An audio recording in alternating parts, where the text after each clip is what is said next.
श्री रामचंद्र व अगस्त जी का संवाद। पुलस्त मुनि भीष्म जी से बोले कि तदनंतर नाना प्रकार के विमानों पर चढ़े हुए देवगण चले गए।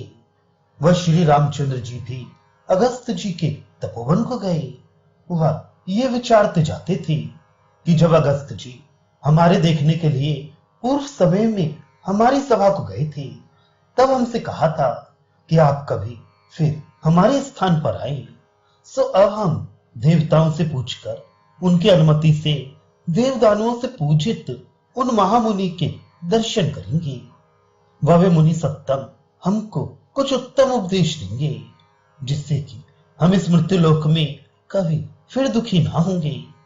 पिता तो हमारे दशरथ जी व माता कौशल्या जी वह वैसे ही परम उत्तम सूर्यवंश में उत्पन्न हुए, तथापि ऐसे अत्यंत दुखी रहते हैं कि राज्य पाने के समय में भार्या बंधु समेत वन में वास हुआ।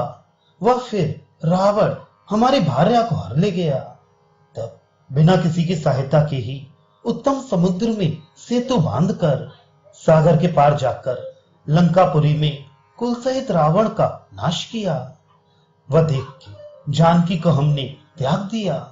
तब सब देवताओं ने वहां आकर ऐसी शुद्धता सीता की कही, जिससे हम फिर ग्रहण करके अपने गृह को लाए। इस प्रकार लाए वह बड़ी प्रीत से गृह में रखती थी, पर एक नीच के वचन से लोकापवाद के भय से सीता को फिर विसर्जन किया। अब वह देवी पतिव्रता वन में बसती है, वह हम पुर में बसते हैं। वह हम उत्तम वंश में उत्पन्न हुए और धनुर्धरों में उत्तम है। ऐसे ही उत्तम दुख से युक्त भी है कि जिसका अंत ही नहीं है, इस पर भी हृदय नहीं फट जाता। हमको बनाने वाले ब्रह्मा ने निश्चय किया है कि वज्र के सार के भी सार से बनाया है। अब इस समय उस ब्राह्मण के लिए पृथ्वी पर घूमते थे कि इतने में वह पापी शूद्र मिला, जिसे मार डाला। वह देवताओं के वाक्य से फिर भी हमारे प्राण रह गए। अब जगत के हित में रत वह सबसे वंदित अगस्त मुनि को देखेंगे। वह उनके दर्शन करते ही तुरंत हमारा दुख नष्ट हो जाएगा, जैसे कि सूर्य के उदय से शीत नष्ट हो जाता है। वैसे ही सब प्रकार से हमारे दुख की प्राप्ति नष्ट हो जाएगी। यहाँ रामचंद्र जी पुष्कर पर चढ़े हुए विचार करते निकट पहुंचे थे कि देवगण अगस्त जी के आश्रम पर प्रथम पहुंच गए। उनको पहुंचे हुए देखकर भगवान अगस्त ऋषि ने सबको समान अर्घ दिया। वे देवगण भी पूजा ग्रहण करके वह महामुनि से वार्ता करके हर्षित हो अपने अनुचरों समेत स्वर्ग को चले गए। उन सबों के चले जाने पर श्री रामचंद्र जी पुष्पक विमान पर से उतरकर ऋषि सत्तम अगस्त जी को प्रणाम करने को गए। वह श्री राघव जी बोले कि हम राजा दशरथ जी के पुत्र हैं, वह आपका अभिवादन करने को आए हैं। इससे हे मुनि श्रेष्ठ सौम्य दृष्टि से देखिए, क्योंकि जैसे आप हमारी ओर देखेंगे वैसे ही हमारे पाप धो जाएंगे, इसमें कुछ भी संदेह नहीं है। ऐसा कहकर वह मुनि को बार बार प्रणाम करके श्री राघव जी ने मुनि के शिष्यों की कुशल पूछी, वह मृगों की और उनके पुत्र की। वह फिर कहा कि हे भगवान, इस समय हम शूद्र को मारे हुए यहाँ आपके दर्शन की इच्छा से आए हैं। अगस्त जी बोले कि हे रघुश्रेष्ठ, आपका आगमन अच्छी तरह तो हुआ। हे जगदवंद्य, हे सनातन, हे काकुत्स, आपके दर्शन से मुनियों सहित हम पवित्र हुए। हे महादुति, हे रघुशार्दुल, तुम्हारे लिए ये अर्घ्य है, ग्रहण कीजिए। हे नरशार्दुल, हे शत्रुओं को मारने वाले, अह भाग्य है कि आप यहाँ अच्छे प्रकार से आए। आप बहुत उत्तम गुणों के कारण नित्य बहुत मानने के योग्य हैं। वह हमारे इस समय अतिथि व पूजनीय है। वह मन में तो सदा स्थित रहते हैं। देवताओं ने पहले ही हमसे कहा था कि आप शूद्र को मारे हुए आते हैं, सो कुछ अपने प्रयोजन के लिए उसे नहीं मारा, किंतु ब्राह्मण के अर्थ मारकर उसके पुत्र को जियाया है। हे भगवान राघव, आइए हमारे इसी आसन पर हमारे साथ विराजिए। वह महामती प्रभात समय इसी पुष्पक पर आरूढ़ होकर अयोध्या जी को चले जाइएगा। हे सौम्य, विश्वकर्मा के बनाए हुए इस दिव्य भूषण को अपनी दिव्य शरीर ही से दीदीप्यमान ग्रहण करें। हे राघव, इतना आप हमारा प्रिय करें, क्योंकि कोई वस्तु कहीं पाए वह फिर उसे दान कर देने से महाफल होता है। आप इंद्रादिक देवताओं की रक्षा करने में समर्थ हैं, इससे हम ये देते हैं। हे नरश्रेष्ठ, इसे विधि पूर्वक ग्रहण करो। तब इक्ष्वाकु वंश वालों के महारथी महाबाहु श्री रामचंद्र जी सब धर्मों को स्मरण करते हुए हाथ जोड़कर मुनि श्रेष्ठ अगस्त्य जी से बोले कि हे ब्राह्मण, तुमसे हम प्रतिग्रह कैसे लें, क्योंकि दान लेना तो तुम लोगों को भी निंदित है। फिर क्षत्रिय होकर वह धर्मशास्त्र को जानते हुए हम कैसे ग्रहण करें, उसमें भी ब्राह्मण का दिया हुआ दान कैसे लें, सो तुम हमसे कहो। ना तो हम पुत्रवान हैं पर गृहस्थ हैं, उसमें भी हे महामुनि समर्थ हैं, वह ना आपातकाल से दबे हुए हैं, फिर प्रतिग्रह कैसे लें।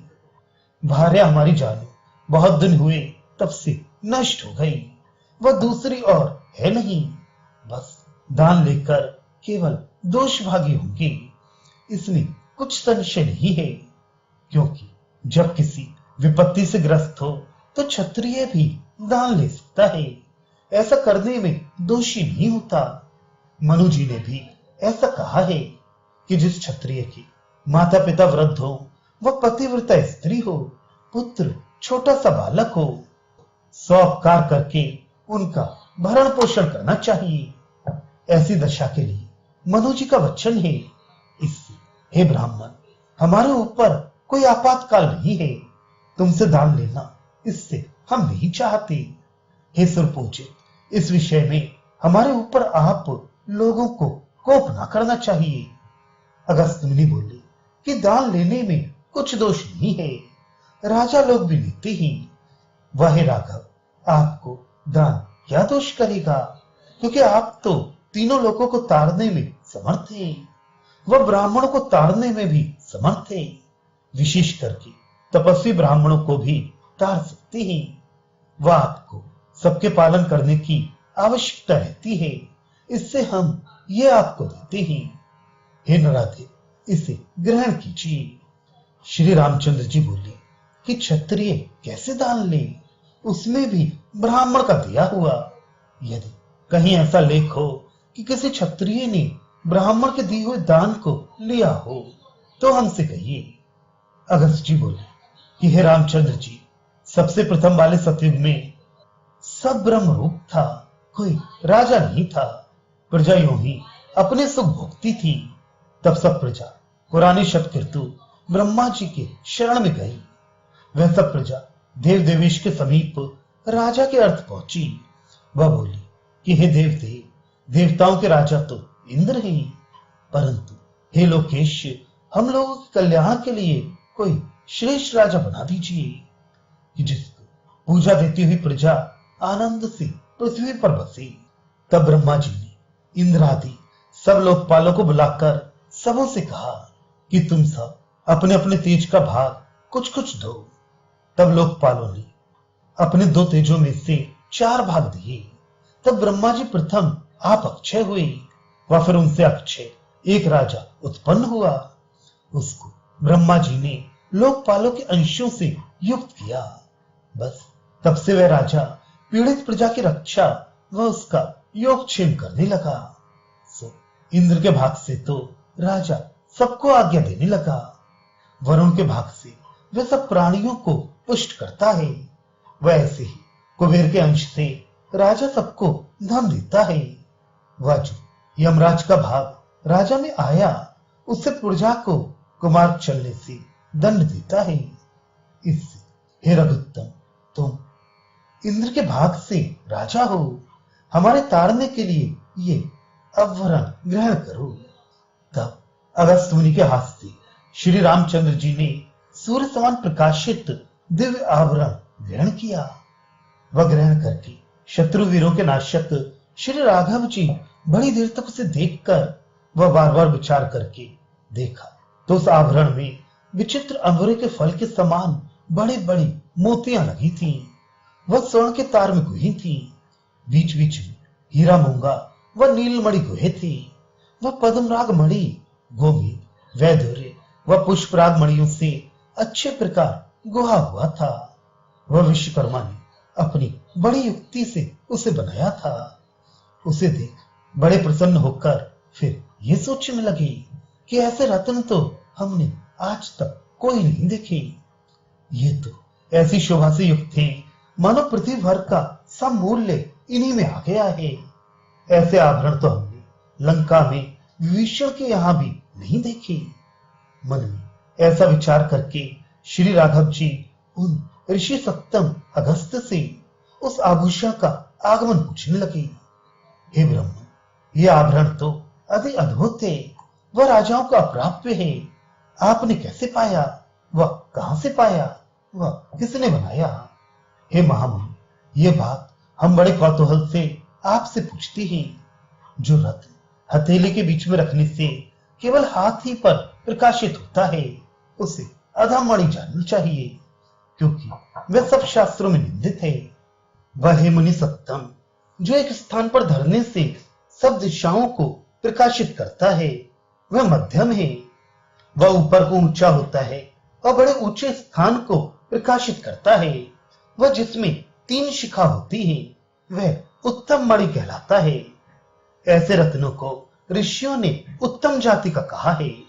यह बहुत से आचार्यों का मत है। सोए रत्न ऐसे ही है।